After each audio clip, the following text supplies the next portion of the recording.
বন্ধুরা, ভিডিওটি শুরু করার আগে বলছি, চ্যানেলটি যদি এখনো সাবস্ক্রাইব না করেন সাবস্ক্রাইব করে নিন। আইসিটি কম্পিউটার টিচারদের যে খবরটি পাওয়া যাচ্ছে, তাদের কিন্তু আপনারা জানেন একটি পেন্ডিং ফাইল রয়েছে।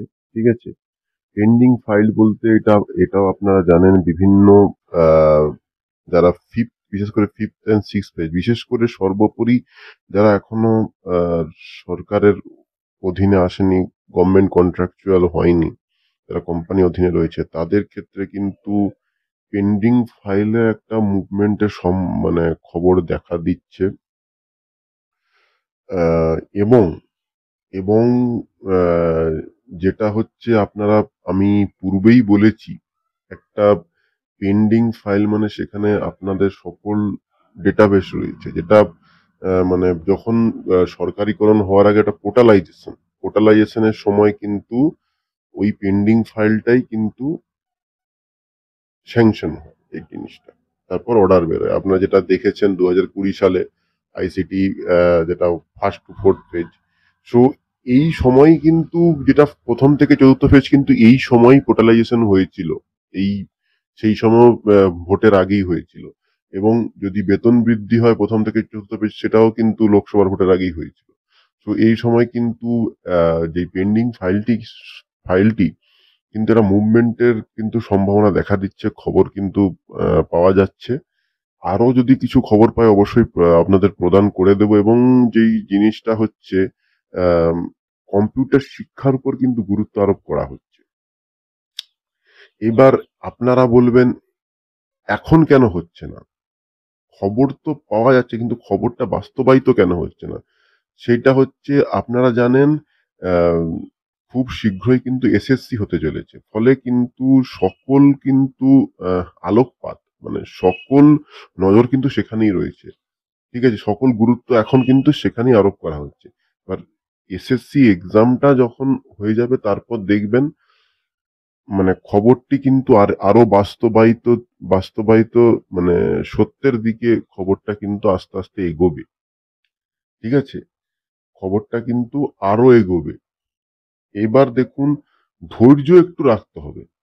ধৈর্য বলতে এই 2-3 মাস আপনাদের ধৈর্য রাখতে হবে।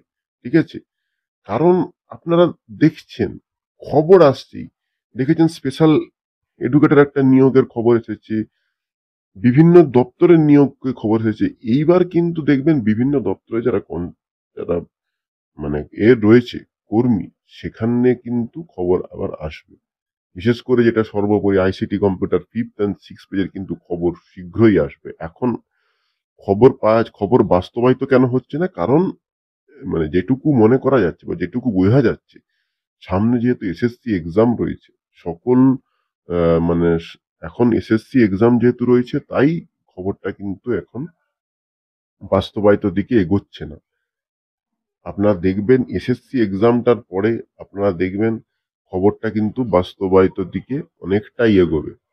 এবং এবং দেখবেন সামনের বছর জানুয়ারি ফেব্রুয়ারির দিকে কিন্তু একটা, শুধু জানুয়ারি ফেব্রুয়ারি নয়, এই অক্টোবর, আগস্ট সেপ্টেম্বর অক্টোবর, এই সময়ই দেখবেন কিন্তু একটা ধামাকা হওয়ার সম্ভাবনা প্রবল রয়েছে আইসিটি কম্পিউটার শিক্ষকদের।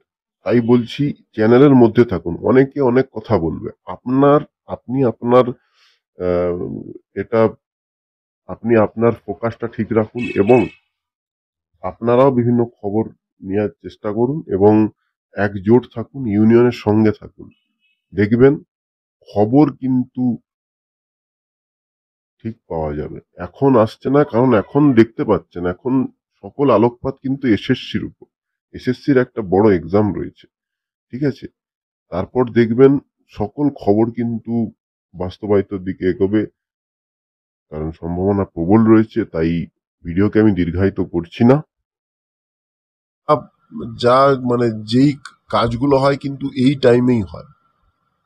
ঠিক আছে, যেটা বেতন বৃদ্ধি হোক, সরকারিকরণ হোক, এই ভোটের সময় কিন্তু জিনিসগুলো হয়ে থাকে। সো সময় নষ্ট আর করব না। ঠিক আছে, ভিডিওকে দীর্ঘায়িত করব না।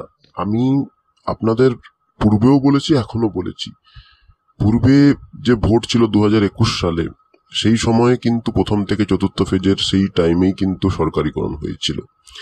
এবং কেন হয়েছিল? বিভিন্ন কর্মসূচির মাধ্যমে, ইউনিয়নের বিভিন্ন কর্মসূচির মাধ্যমে ইউনিয়নের মধ্যে একতাই তো বল। একসঙ্গে থেকে একসঙ্গে কর্মসূচির মাধ্যমে বিভিন্ন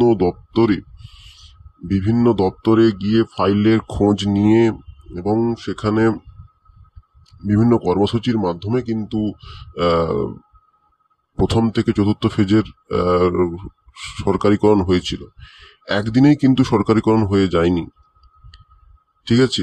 সরকারিকরণ হতে প্রথম থেকে চতুর্থ ফেজে 2013 সাল থেকে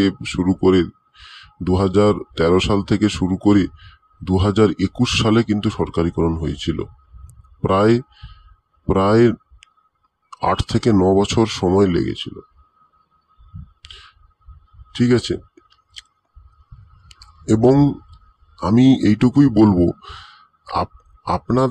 আপনাদের কিন্তু কাজটা অনেক সহজ। আপনাদের কাজ হচ্ছে 192 ফাইলের মধ্যে অন্তর্ভুক্তিকরণ। অন্তর্ভুক্তিকরণটা হয়ে গেলেই তো বাকিগুলো অটোমেটিক্যালি হয়ে যাবে। অন্তর্ভুক্তিকরণ হয়ে গেলে বাকিটা অটোমেটিক্যালি হয়ে যাবে। অটোমেটিক্যালি বলতে এবার 192 আইটি ফাইল যেটা রয়েছে তার মধ্যে অন্তর্ভুক্তি হয়ে গেলে বাকি যে ফেসিলিটি এখন প্রথম থেকে চতুর্থ ফেজে কম্পিউটার শিক্ষকরা ফেসিলিটি করছে, একই ফেসিলিটি আপনারা পাবেন, শুধু আপনাদের সরকারিকরণটা, বাকি তো অটোমেটিক্যালি হয়ে যাবে। এবার সেই সরকারিকরণের সম্ভাবনা কিন্তু এই টাইমেই এক সম্ভাবনা প্রবল হয়ে দাঁড়িয়েছে। কেন প্রবল হয়ে দাঁড়িয়েছে? প্রবল হয়ে দাঁড়ানোর একমাত্র কারণ সামনে নির্বাচন। 2 নম্বর কারণ হচ্ছে কম্পিউটার শিক্ষার উপর জোর দেওয়া হচ্ছে এই সময়। এবং আরো অনেক কারণ রয়েছে, বাকি কারণগুলো আমি পরবর্তী ভিডিওর মাধ্যমে আমি স্টেপ বাই স্টেপ আপনাদের বলবো। এই চ্যানেলের মাধ্যমে থাকুন, প্রত্যেকটা ইনফরমেটিভ খবর আপনার সঙ্গে সঙ্গে পেয়ে যাবেন। যে ফাইলটি পেন্ডিং অবস্থায় রয়েছে, একটা ফাইল পেন্ডিং অবস্থায় কেন থাকে? ফাইলে বিভিন্ন আপনাদের যেই ডেটাবেসগুলি কোম্পানির অধীনে রয়েছে সেটা সরকারের অধীনে, যখন আপনার সরকারিকরণ হবে, যে ডেটাবেসগুলি কোম্পানির অধীনে রয়েছে সেটা সরকারিকরণের মাধ্যমে হবে থ্রু আইওএসএমএস পোর্টালের মাধ্যমে হবে। এবং 3500+ আপনারা এখনো সরকারি এখনো কোম্পানির আন্ডারে রয়েছেন, সংখ্যাটা কিন্তু অনেকটাই বেশি। এবার যখন আপনাদের সরকারিকরণের সময় হবে সেই সময় কিন্তু প্রত্যেক থেকে ডেটা কালেকশন হবে, ঠিক আছে। ডিআই অফিসে আপনাদের বিভিন্ন আপনারা জানেন ডকুমেন্টস আপনাদের সাবমিট করতে হবে, ঠিক আছে। এই সকল কাজ হবে, তার মধ্যে প্রধান কাজ হচ্ছে সরকারিকরণ। এবং সেটা আপনাদের নিজেদের অ্যাক্টিভ থাকতে হবে, বিভিন্ন কর্মসূচি পালন করতে হবে। খবর ভাই অবশ্যই চ্যানেলের মাধ্যমে প্রদান করে দেবো। পেন্ডিং ফাইল কিন্তু পাস হওয়ার প্রবল সম্ভাবনা রয়েছে, ঠিক আছে।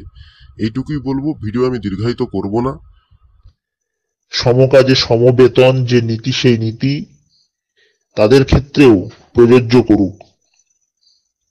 কারণ বর্তমানে যেখানে কম্পিউটার শিক্ষা বাধ্যতামূলক, সেখানে স্কুলে কম্পিউটার শিক্ষকদেরও মর্যাদা বৃদ্ধি করুক সরকার।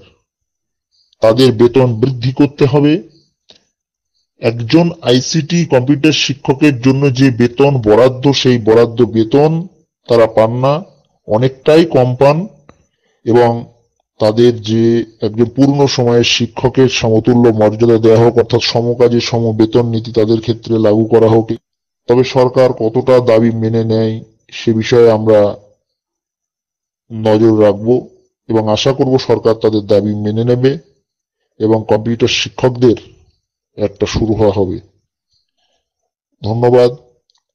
চ্যানেলটিকে সাবস্ক্রাইব করে রাখুন, পাশে থাকা বেল বাটনটি ক্লিক করে দিন সমস্ত রকমের নোটিফিকেশন পেতে।